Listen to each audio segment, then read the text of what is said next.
Hello guys, आज हम आपके लिए लाए हैं physics MCQ question. So let's start. Question number 1।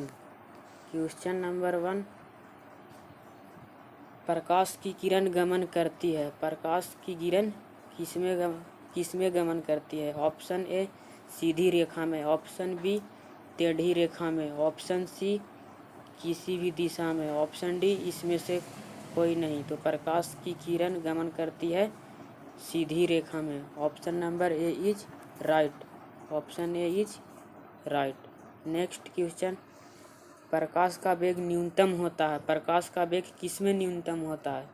Option A निर्वात में, ऑप्शन बी जल में, ऑप्शन सी वायु में, ऑप्शन डी कांच में। तो प्रकाश का वेग न्यूनतम होता है कांच में। Option number D is correct. अगला नंबर क्वेश्चन। मोटर गाड़ी के चालक के सामने लगा रहता है। ऑप्शन ए समतल दर्पण, ऑप्शन बी उत्तल दर्पण, ऑप्शन सी अवतल दर्पण, ऑप्शन डी उत्तल लेंस। मोटर गाड़ी के चालक के सामने लगा रहता है उत्तल दर्पण। Option number B is correct. Next question. Motor गाड़ी के हेडलाइट में किसका प्रयोग होता है? हमारे सामने 4 ऑप्शन दिया गया है। ऑप्शन ए समतल दर्पण, ऑप्शन बी उत्तल दर्पण, ऑप्शन सी अवतल दर्पण, ऑप्शन डी उत्तल लेंस। तो मोटर गाड़ी के हेडलाइट में किसका प्रयोग किया जाता है? तो मोटर गाड़ी के हेडलाइट में अवतल दर्पण का प्रयोग किया जाता है। Option number C is correct. Next question. समतल दर्पण द्वारा बना प्रतिबिंब कैसा होता है? तो समतल दर्पण द्वारा बना प्रतिबिंब कैसा होता है? ऑप्शन ए वास्तविक होता है, ऑप्शन बी काल्पनिक, ऑप्शन सी दोनों, ऑप्शन डी इसमें से कोई नहीं। तो समतल दर्पण द्वारा बना प्रतिबिंब काल्पनिक होता है। Option number B is correct. अगला क्वेश्चन। लेंस की क्षमता का ऐसा ही मात्रक होता है। तो लेंस की क्षमता का ऐसा ही मात्रक होता है। Option A dioptre, option B lumen, option C lux, option C angstrom. तो लेंस का क्षमता का ऐसा ही मात्रक डायोप्टर होता है। Option number A is correct. Next question. प्रकाश की किरण का पथ दर्शाने वाले चित्रों को क्या कहा जाता है? ऑप्शन ए किरण आरेख, option B focus, option C किरण पुंज, ऑप्शन डी इनमें से कोई नहीं। तो प्रकाश की किरण को पथ को दर्शाने के लिए किरण आरेख कहा जाता है। Option number A is correct. Next question.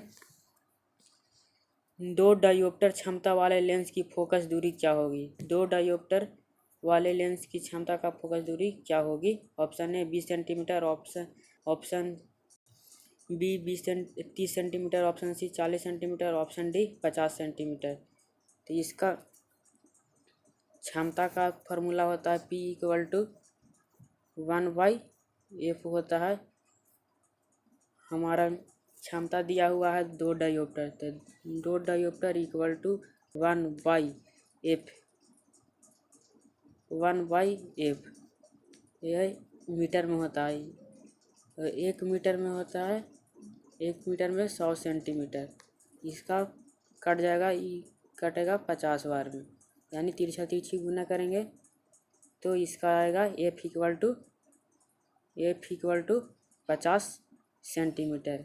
इसका सही option number D is correct, 50 centimetre. Next number question. किसी उत्तल लेंस की फोकस दूरी 50 सेंटीमीटर है तो उसकी क्षमता क्या होगा? ये जस्ट अभी आपके सामने बताएं। लेंस की क्षमता का फॉर्मूला होता है P = 1/f। P हमको निकालना है, तो P हमको निकालना है। F दिया हुआ है 1/f। F 50 सेंटीमीटर दिया हुआ है और हमको डायोप्टर में निकालना है, तो हमको मीटर में कन्वर्ट करना पड़ेगा। तो ऊपर में 100 से इंटू कर देंगे। कितना 50 दूनी 100, यानी P = 2 डायोप्टर। और उत्तल लेंस का फोकस दूरी होता है प्लस में, इसलिए +2 dioptre. Option number D is correct. Next number question अगला है, प्रकाश के किरण के समूह को कहते हैं, प्रकाश के किरण के समूह को कहते हैं प्रकीर्णन। किरणों के समूह को क्या कहते हैं? तो प्रकाश के किरणों के समूह को प्रकीर्णन कहते हैं। प्रकाश के किरणों के समूह को किरण पुंज कहते हैं। Option number B is correct. Next question, उत्तल लेंस की क्षमता होती है, उत्तल लेंस की क्षमता धनात्मक होती है। Option number B is correct. Next question, अवतल लेंस की क्षमता होती है, तो अवतल लेंस की क्षमता ऋणात्मक होती है। Option number A is correct. अगला क्वेश्चन, उत्तल लेंस को कहते हैं, उत्तल लेंस को अभिसारी लेंस कहते हैं। Option number A is correct. उत्तल लेंस को अभिसारी लेंस कहते हैं। अगला क्वेश्चन, अवतल लेंस को क्या कहते हैं? तो अवतल लेंस को अभिसारी लेंस कहते हैं, अवतल लेंस को अपसारी लेंस कहते हैं। Option number C is correct. Next number question, निम्नलिखित में से कौन सा पदार्थ लेंस बनाने के लिए प्रयुक्त किया जाता है? तो लेंस बनाने के लिए किस पदार्थ का प्रयोग किया जाता है? ऑप्शन ए जल, ऑप्शन बी कांच, option C plastic, option D मिट्टी। तो लेंस बनाने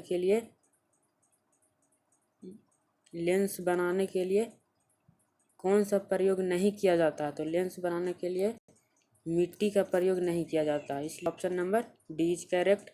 नेक्स्ट नंबर क्वेश्चन, किस दर्पण में हमेशा वस्तु से छोटा प्रतिबिंब प्राप्त होता है?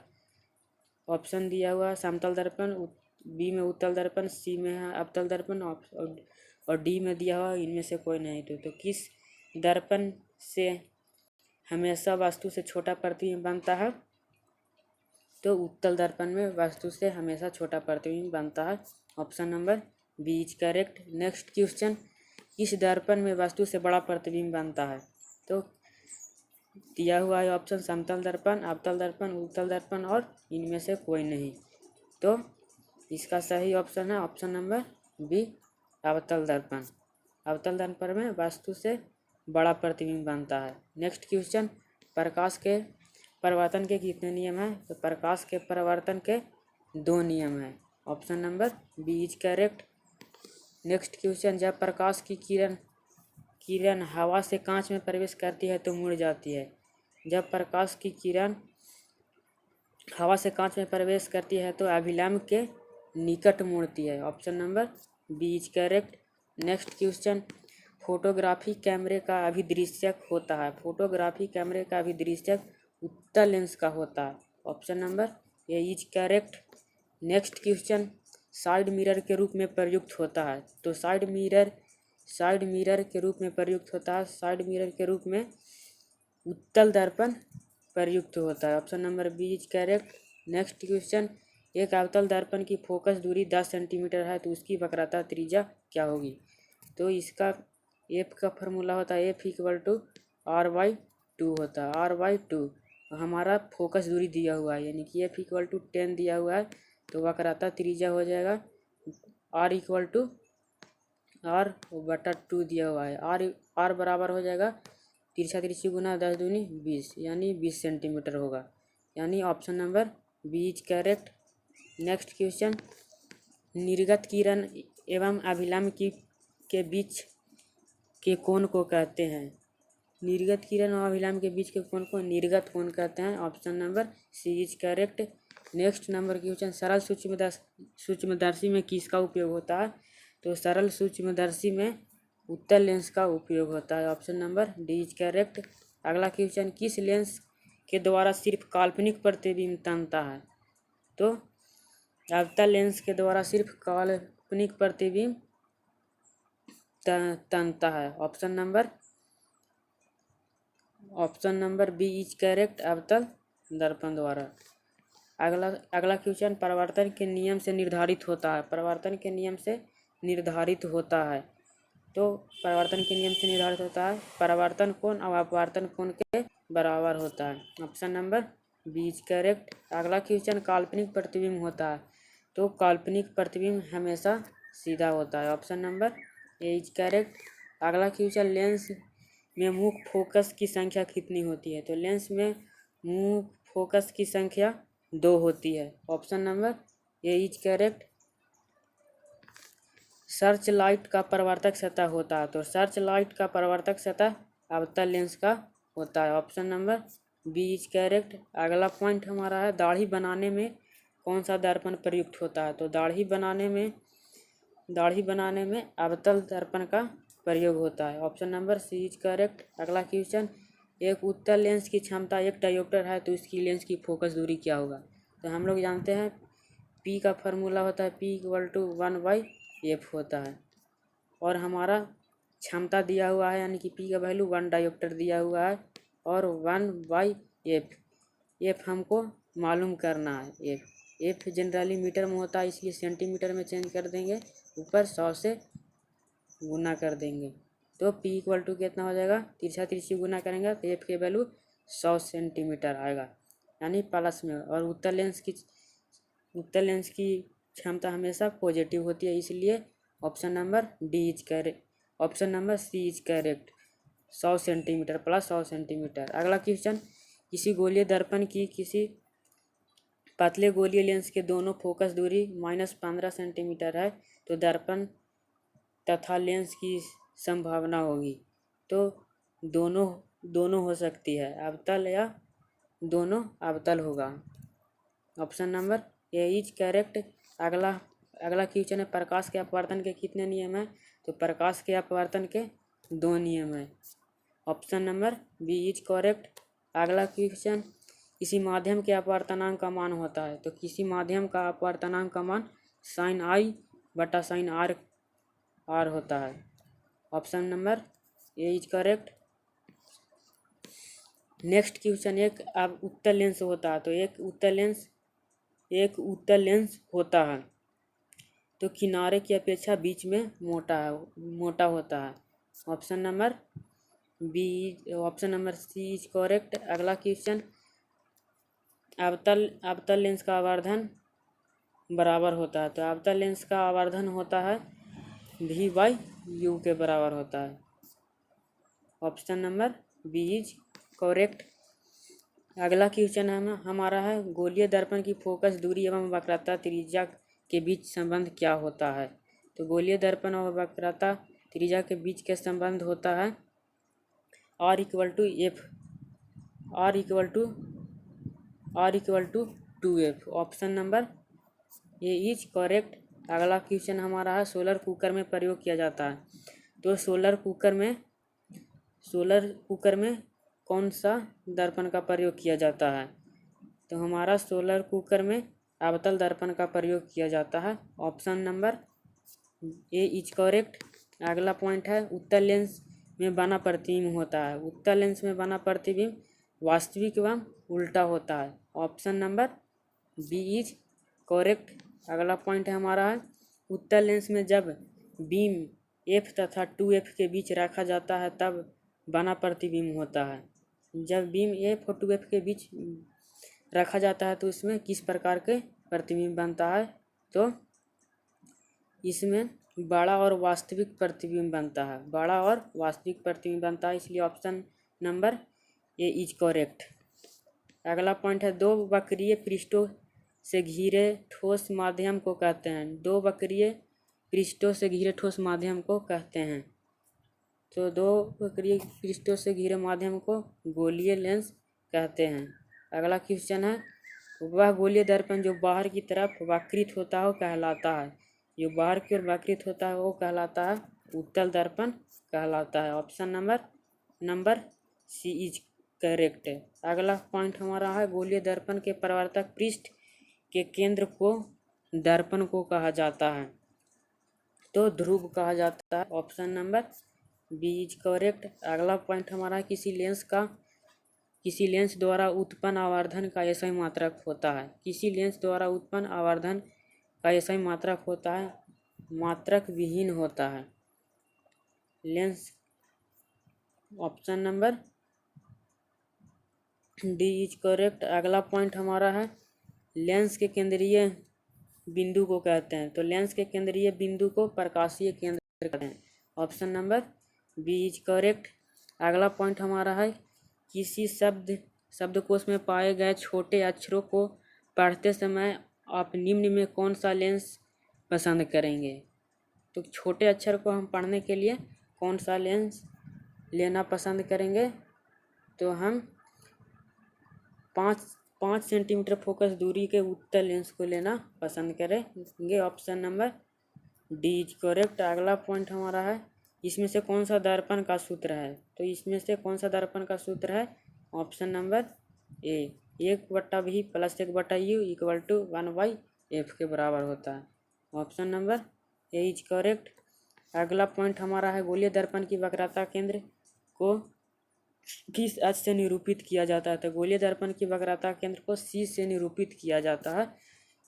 Option number C is correct. अगला पॉइंट है, निर्वात में प्रकाश की चाल कितनी होती है। तो निर्वात में प्रकाश की चाल 3 × 10⁸ मीटर पर सेकेंड होती है। Option number A is correct. अगला पॉइंट हमारा है, दंत विशेषज्ञ मरीज को दांतों का बड़ा प्रतिबिंब देखने के लिए किस दर्पण का उपयोग करते हैं।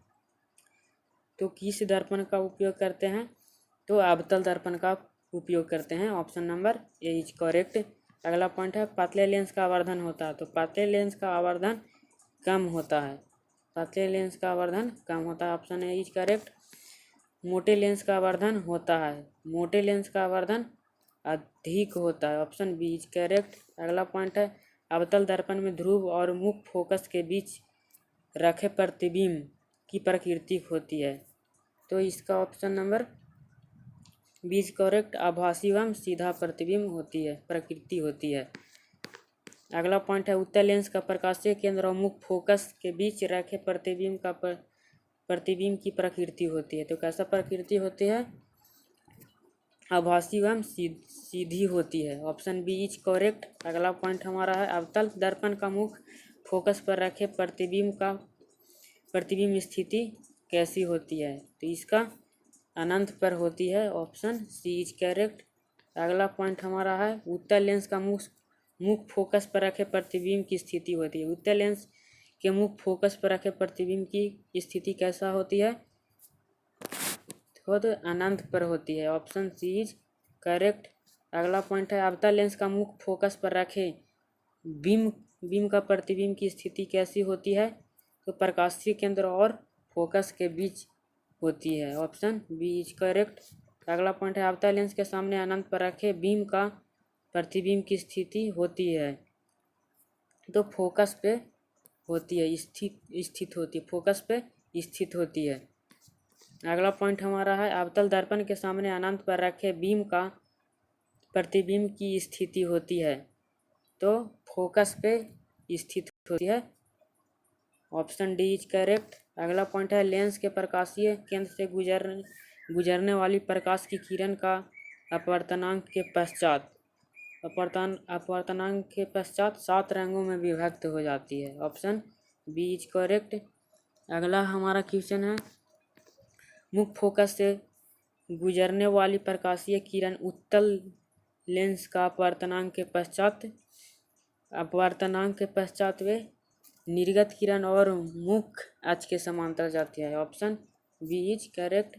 अगला पॉइंट हमारा है, मुख्य अक्ष के समांतर आने वाली कोई प्रकाश की किरण अवतल लेंस के अपवर्तन के पश्चात निर्गत किरण और मुख्य अक्ष से दूर जाती है। Option number D is correct. Video को लास्ट तक देखने के लिए धन्यवाद। अगर आप इस चैनल पर नया हो तो चैनल को सब्सक्राइब करें तथा वीडियो को लाइक करना नहीं भूलें। थैंक यू, धन्यवाद।